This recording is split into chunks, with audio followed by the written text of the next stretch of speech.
As I stand, I'm holding a large teddy bear. I guess you're wondering what I'm doing with this. Let me tell you the story behind it. It was a Saturday morning. I had just gotten up and had started getting my things together for a trip to California. In walks my granddaughter, Jordan, and starts with the questions. Motivational nutrients for the actor Soul 97. Where are you going? Why? For work. How long? For a week. How long is that? 5 days. Is Grandma going with you? Why not? She has to work. Why? So we can afford to pay the rent. Humor. She didn't understand the look on her face. Question by. I said, yes, I will. Her face immediately showed great concern beyond her years.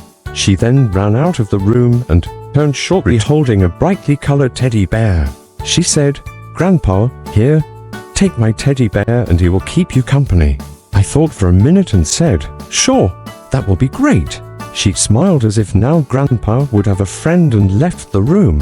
To tell Grandma what she had done, I put the little fellow on the bed packing my bags. 98 the actor to leave for the airport, and guess who? That's right, little Jordan. We all got into the car and headed for the airport. I checked my bags with the port and started saying my goodbyes. As I turned to Jordan, I saw her holding the teddy bear.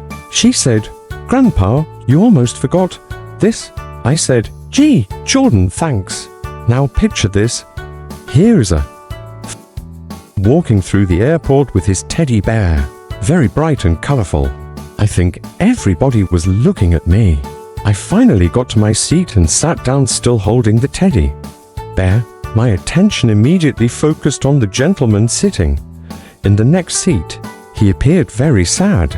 I started a conversation to find out that his wife had died just a few weeks before and he was going to visit his grandchildren.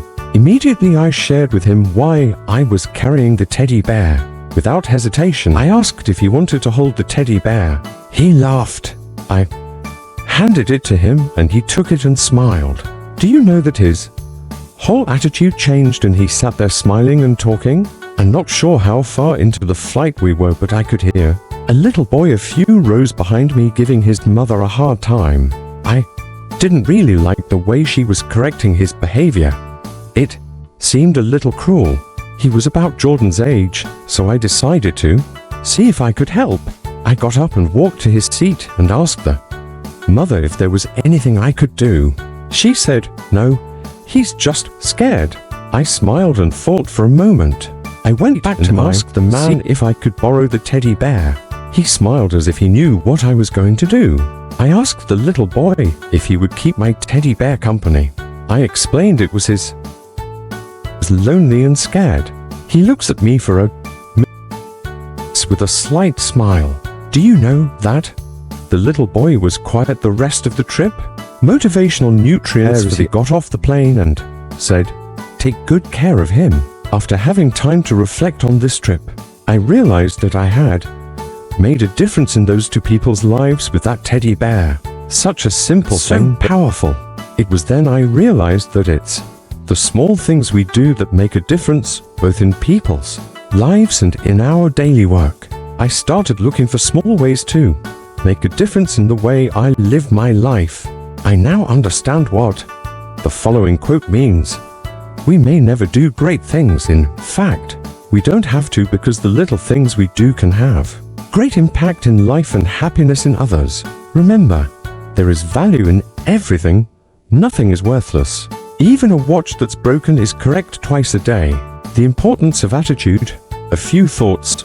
There is very little difference in people, but that little difference makes a big difference. The little difference is attitude. The big difference is whether positive it is or negative. W. Clement Stone. It's not so much what happens to us as what happens